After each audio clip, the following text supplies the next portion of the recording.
Hey guys, what's up? Raging Oak Tree Productions here with the secondary commentary video. So I know my last one wasn't very good because the sound of the video was louder than me talking, so I know it's kind of hard to hear me. So I'm going to try this one out differently. See how well this one goes so that you guys can actually hear me talk throughout whole this whole video. So without further ado, let's get into the commentary video, which if you donate to me on Patreon, you will be able to get that in one of the tiers. Wait, So why are we here again? we're starting off the video here. I'm supposed to be waiting here for someone. Of course, this I don't know this what kind of scene, deal, if it's a I kind of arms want to deal use or it a to drug deal, or make meeting up with some boys. to show He's that supposed to be meeting with someone here. the vigilante At least who that's what the boss will told come to me. learn has Whoever we're adopted meeting, the name of You Dark better get Owl here quick. is a I'm lot getting tired of smarter waiting around here. than you may think, because What in the hell was that? all these thugs are gathered in here and they were told that they're supposed to Who the meet hell someone are you? here, but then I'm the Dark Owl Oh! comes and he finds them and he takes them down. So I kind of wanted to show that maybe he did it, maybe he didn't, maybe he just found them, who knows. But the intent was that he was the reason they all got there, and he basically lured them into a trap. So I'm just gonna skip this intro real quick. Alright, so skip the intro kind of to the end here. I got this music from Epic Music World, as you all probably saw in my end credits or in my description. They make a lot of good music. I use most of their music in my videos, so if you're making a stop motion and you need music for your stop motion, you should definitely go check them out. But What the hell? Oh no, not you. this interrogation scene right here, or torture scene, or whatever you want to call it, I really like this because I haven't seen a lot of scenes like this in other stop motions, and I kind of wanted to use this scene to portray how dark this anti-hero vigilante is. I wanted to show how dark the Dark Owl Piece of advice. really is. Rainbow-colored walls don't And scare anybody. I thought this interrogation scene was the perfect way to do it. And as you also saw, he kind of referenced the rainbow-colored walls, which I know I got a comment in one of my videos talking about how someone didn't like the rainbow-colored walls, even though, I haven't really sorted out all my Lego bricks, so, I just put whatever colors together to just make a wall, And so I thought it'd be cool to kind of reference how The hell? those rainbow-colored walls. So I thought that'd be a nice addition, but also you can see he's really beating up the Dark Owl is really beating up and torturing this guy. It was before. I Now please, I again wanted to use this to show how dark he really is, and how, because normal superheroes don't kidnap some thug, bring him back to their little lair, and beat the crap out of him until he tells them what he wants. But also, as you can probably see here, he talks about how he works for Bufalino, and I actually took Bufalino from history. He's actually he's a gangster who he was a mobster. The Bufalino crime family is a mob that really ruled from like the 50s to the late 80s, and basically they pretty much ran all of Pennsylvania and stuff. So he also Russell Bufalino, the leader of the crime family at that time, he had a spot in The Irishman because he was involved in that whole plot of the disappearance of that guy. And I thought it'd be cool to kind of reference him because the Bufalino crime family does still exist in Northeast Pennsylvania today. Like the latest arrest involving them was back in 2011, but they're not as strong as they once were. But I still thought it'd be cool to reference them, and have him basically be the Falcone to my Batman or whatever in this video. EPA. So as you can see, we have here all the different news channels and news stations talking about the return of The mysterious the Dark Owl, the roaming Vigilante. streets.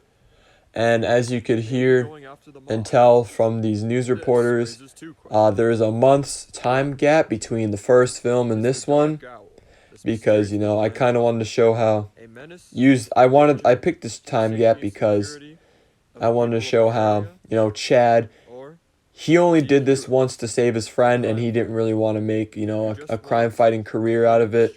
But then a month later, he finds out that the burglary of Bella's house wasn't just two thugs trying to rob a house, and that there were more people involved. So it really gave him a motivation to go out and fight some more crime. And I thought it was a neat transition to him going from just stopping some thugs to going after a mobster, and then of course he'd have another transition where he'd actually fight against some Batman-esque villains,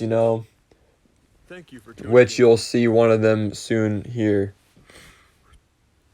But yeah, again, you have another thing of him desuiting, and this suit, I really, the way I made it, like the first suit was just Gandalf's body and cape with the mask and the black hood on top.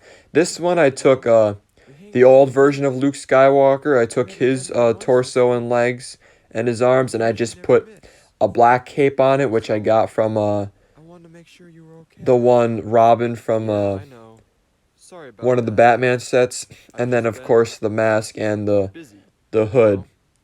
And of course, I'll talk about the third version, which came in the last version of the film. But I think I'll probably make a video detailing how to put some of these suits together if you want. So leave a comment down below which Dark Owl costume or Dark Owl minifigure you want me to make a video on, if you guys would like a tutorial on how to make that. But yeah, and this conversation, I know I got this was one reason that kind of lessened the video for it. This conversation was kind of dragged on and was very still, which I agree. The conversation was a little boring because it was just dragged on. But the whole purpose of this little phone conversation between Chad and Bella here was I kind of want to have those one of those ironic moments where the superhero talks about his superhero alter ego, like if if Peter Parker was talking about his opinion on Spider-Man, or if Bruce Wayne is giving his opinion on Batman. I kind of want to have that dramatic irony here with Chad giving his opinion on the Dark Owl and listening to Bella's opinion on the Dark Owl also, because I want to have that irony of she doesn't know that she's actually talking to Chad, who is the Dark Owl, because she doesn't know that he's the Dark Owl yet. But that comes, as most of you know from watching it, that comes near the end of the video. So I'm just going to skip the rest of the conversation here real quick. We skipped that. I'm just trying to make sure it's not like 20 minutes long like the actual film was. But and again, here you have him talking about how he's going to finally take down Bufalino, which, as we know, is not going to go down as well as he thinks, but again, I kind of want Bufalino to be the Falcone to my dark hero, like Falcone is to Batman, how Falcone was kind of his first villain, per se. He was the first, big threat that Batman fought, and I wanted Bufalino to be the first big threat that the Dark Owl faces. And, as you saw right there, I introduced Piero, which is kind of which was, as you could probably tell, inspired from the Joker, just like the Dark Owl was inspired kind of like Batman. But, he kind of ambushed the Dark Owl here.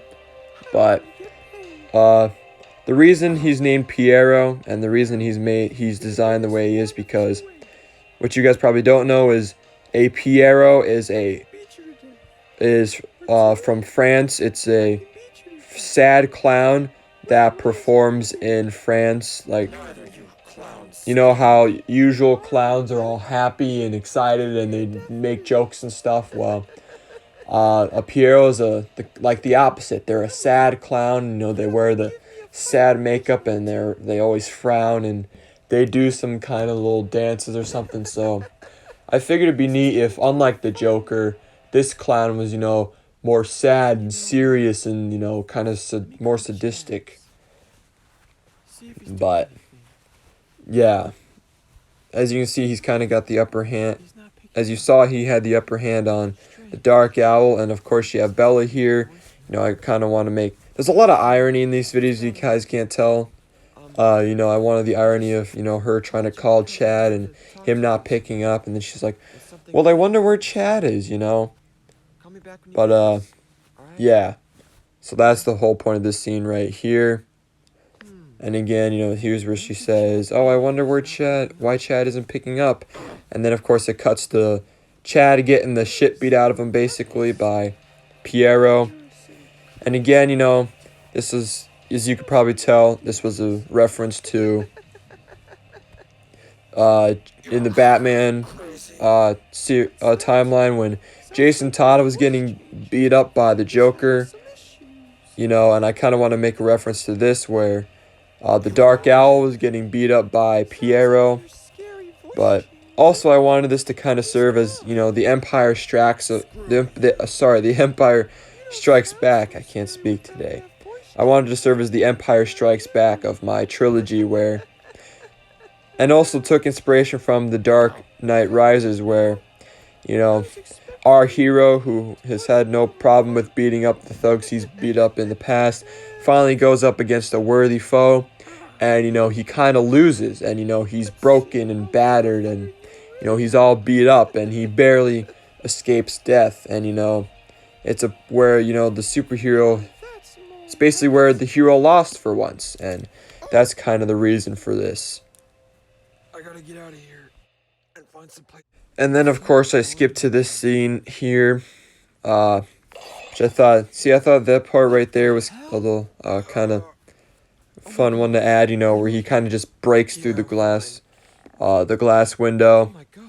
I thought that'd be a fun little part. And of course, this whole scene where, you know, Bella's trying to take care of the Dark Owl. I took this inspiration from, as you might tell, the one scene from The Amazing Spider-Man, where, you know, Spider-Man gets beat up by the lizard, and he basically goes to Gwen's place to, you know, have her kind of treat his wounds and make him feel better, you know. And then, you know, we have the scene here where, you know, Pierrot meets with Bufalino, and Pierrot's like, oh, well, I almost had him. I beat him up really good, but I didn't kill him. And then, this is also the scene I used to, basically kind of help transition into the next and final film of the trilogy by introducing the guy who will be the main villain of the next film, which was Chlorine, as you'll see him be introduced here soon. But, you know, as most of you probably can't tell, you know Pierrot was basically modeled off the Joker, but Pierrot has some kind of, he had a little bit of inspiration there from, Chlorine has some inspiration from Scarecrow, just because of the fact, you know, he wears like a little gas mask, and, you know, he's very big on gases and stuff. I actually had an interesting origin story drawn up for Chlorine, and, you know, I kind of want to make that, it was a little controversial, so, I mean, I could make a whole video, another film about Chlorine's origins if you guys want, or I could just make a video talking about his origin, but basically I wanted his origin to be like, you know, where he immigrated to the United States from Germany after his grandfather, who was a Nazi that worked who gassed Jews at the concentration camp, was basically put to death by the United States and the rest of the Allies in the Nuremberg trials. And, you know, if that would kind of be his purpose to go on and basically commit mass murder with mustard gas, which is the same type of gas that the Nazis used to kill the Jews in the concentration camps. So that was kind of my idea for, that's what I really wanted chlorine's origin to be. And of course, here you have the moment where, you know, Bella finally learns who the Dark Owl is, because she's like, oh, you're bleeding from your face, I should take off your mask. And Chad's like, oh, no, no, no, no, no, no, no, don't do that, it's fine. And then she does, and, you know, here she's very shocked about, you know, learning who Chad really is. And basically, you know, she finds out that Chad's the one who saved her. She's like, oh, it all makes, and, you know, she has one of those moments where she finally connects the dots, where she's like, oh, it makes sense, you know. Chad was, you're the only one who knew I was being attacked other than the police. So that's how you, and you're the only one who, so that's how you knew where I was, could come save me. And, you know, she has this whole type of like, oh, you saved my life. And he's like, yeah, I know. And then, you know, it's kind of that, I want to add that pivotal scene where the hero's lover finds out that, or the hero's crush or lover or whatever finds out that he's the Dark Owl. And as you guys probably might have heard from my first video, all the characters of, you know, my friends and Bella are modeled off my friends in real life. And Bella is modeled off one of my friends that I know in real life, although I did change her name, you know, to kind of, you know, make sure no one can figure out who they are, which I don't think you guys can. But yeah, that's basically it for this commentary. Again, if you want to see commentaries on my future stop motion films, go donate to me on Patreon, the $10 tier, and you'll get the benefits of the 2 prior tiers along with getting access to the commentary videos. Anyways, that's all I got for you guys today. Please, if you enjoyed this, drop a like and subscribe to the channel and hit that bell notification so you'll be notified of when I upload future videos. Anyways, thank you guys so much for watching. This is Raging Oak Tree Productions. Hoping you guys have a great day.